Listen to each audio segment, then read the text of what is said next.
Dear students, today's work of computer class 5th chapter 2 types of software. Now your topic is software. A computer requires a set of instructions given by a user to work on. It does not possess an intelligence of its own.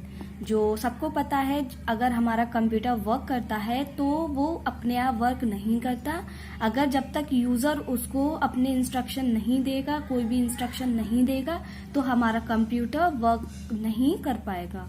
Computer programs of software set of instruction. जो computer programs of software होते हैं वो हमारे instruction का set होते हैं. Written in computer language, stored and run on computer hardware, जिसके through हम कंप्यूटर लैंग्वेज लिख सकते हैं. और हार्डवेयर जो stored and run on computer hardware, और उनको हम कंप्यूटर हार्डवेयर पर स्टोर और रन कर सकते हैं. Which help a user to work on a computer.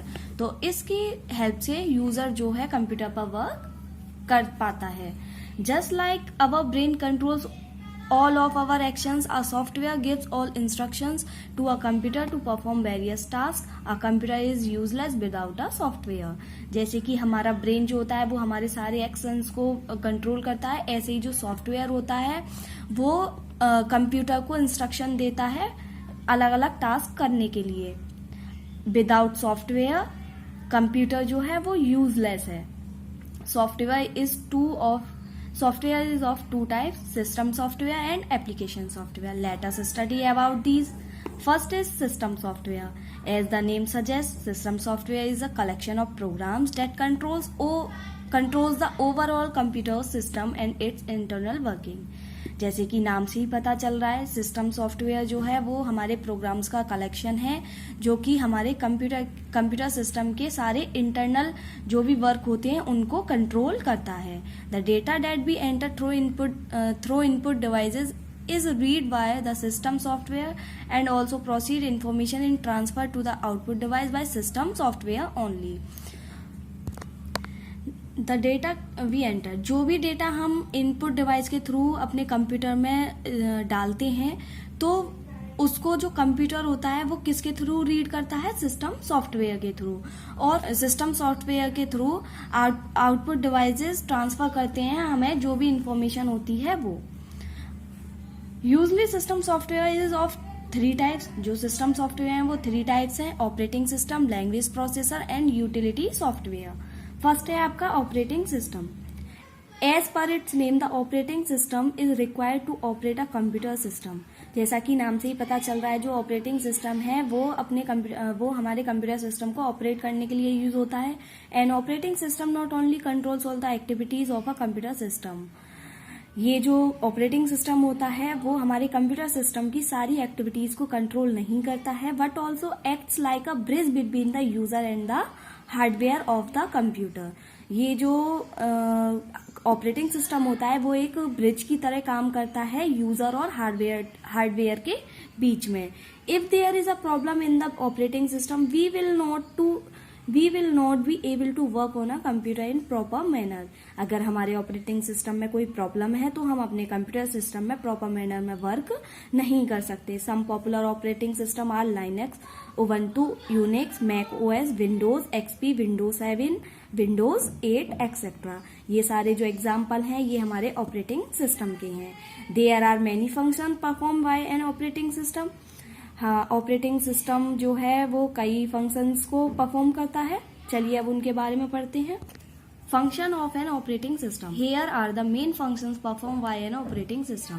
First है आपका running of software. Running of all application software like Tux Paint, libre office writer, libre office impress, scratch etcetera is manage by the operating system. जो running application होती हैं, running application software होते हैं हमारे Tux Paint, ये libre office writer वगैरह, इसको ये किसके थ्रू मैनेज होते हैं, ऑपरेटिंग सिस्टम के. Number 2, managing input output devices. Working of all the input and output devices is controlled by the operating system. जो भी हमारे इनपुट आउटपुट डिवाइसेस वर्क करते हैं वो उनको ऑपरेटिंग सिस्टम ही कंट्रोल करता है. Managing memory. Various programs have different requirements for memory at different times. Operating system assign memory to them as per the need and also free the memory when needed. जो हमारी memory होती है वो अलग अलग time पे अलग अलग रिक्वायरमेंट्स करती है हमारे प्रोग्राम्स को स्टोर करने के लिए। तो जो ऑपरेटिंग सिस्टम होता है वो हमें जैसी मेमोरी हमें जरूरत होती है वैसी हमें देता है। Managing processor, the processor of a computer does many different kinds of jobs. These jobs are allocated to the processor by operating system and its working is also managed by the operating system. जो भी हमारी ये जो managing processor, जो ये processor है वो computer में डिफरेंट काइंड्स ऑफ जॉब करता है और ये जो जॉब्स होती हैं वो एलोकेटेड होती हैं प्रोसेसर से। हमारा जो ऑपरेटिंग सिस्टम में जो प्रोसेसर होता है उससे एलोकेटेड होती हैं। Now managing file management includes creating, deleting, transferring, copying, storing files etcetera. Operating system keeps a track of all these and thus performs file management as well. जो managing files होती हैं उनके file management includes creating, जो भी हम create करते हैं, delete करते हैं, ट्रांसफर, ये सारी चीजें मैनेजिंग फाइल के अंदर आती हैं। Keeping the system and its data secure. Operating system provides security to the computer system and keeps the data safe in the computer with the help of password, antivirus software, etc. so that data is not lost और misused. जो operating system होता है वो हमें एक ऐसी security provide करता है हमारे कंप्यूटर सिस्टम को कि उसमें हमारा डेटा सेफ रहे और उसमें कोई भी वायरस ना घुस पाए, तो जिससे कि हमारा डेटा लॉस ना हो और उसका मिसयूज ना हो। Now your topic is language processor. We know that a computer needs instruction to perform its actions. हम जानते हैं कि कंप्यूटर को इंस्ट्रक्शन की नीड होती है उसके एक्शंस को परफॉर्म करने के लिए। Also a computer can understand only machine language which comprises zeros and ones. However, the sets of instruction or software is created by written programs in the computer language such as Java, C++, etc. हम ये भी जानते हैं कि जो हमारी computer है वो मशीन लैंग्वेज समझता है जो कि जीरोज और वन की फॉर्म में होती है। जो हमारा सेट ऑफ इंस्ट्रक्शन और सॉफ्टवेयर होते हैं वो क्रिएट करते हैं प्रोग्राम्स को राइट करने के लिए कंप्यूटर लैंग्वेज में, सच एज ये जो जावा, C++ इन लैंग्वेज में। Since the program written in these languages cannot be recognized by a computer, these programming languages are translated into a machine language via language processor. जो ये programming language होती हैं वो translate होती हैं machine language में, किसके थ्रू? लैंग्वेज प्रोसेसर के। So a language processor plays a very vital role. तो इसीलिए जो हमारा लैंग्वेज प्रोसेसर है वो एक विशेष कार्य करता है। Now the topic is utility software. As the name suggests, utility programs perform specific tasks. It could be managing a computer or one or more of its device or any program running on the computer.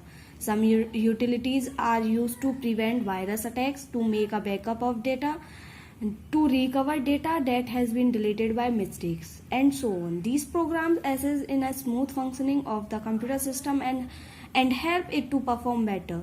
The various utility programs can be bought from the licensed computer stores, whereas some utility programs are also available on the internet free of cost. Describe here the some common utility programs.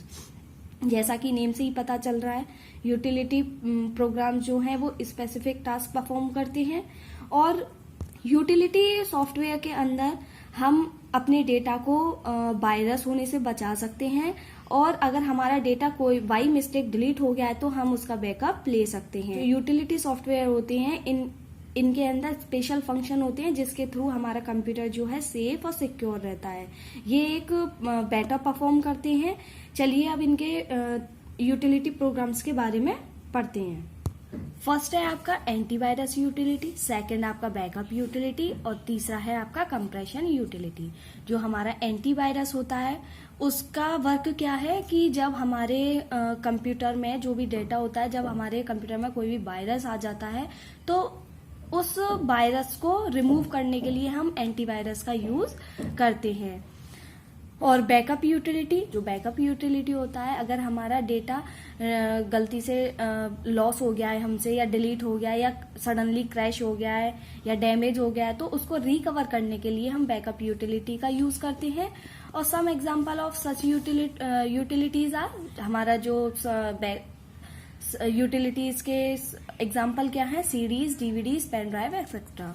Now compression utility, जो compression utility होता है, अगर हमारी कोई file बहुत बड़ी है और वो कंप्यूटर में इतना, हमारी जो फाइल है वो काफी स्टोरेज में काफी बड़ी है, वो हमारे स्पेस के अकॉर्डिंग मैनेज नहीं हो पा रही है, तो हमारा जो कंप्रेशन यूटिलिटी होता है वो हमारी फाइल को श्रिंक कर देता है, यानी कि छोटी कर देता है, तो जिसके थ्रू हम अपनी फाइल को आसानी से अपने कंप्यूटर में स्टोर कर सकते हैं। जैसे कि इसके कुछ एग्जांपल हैं, यूटिलिटीज आर विनजिप एक्सेट्रा।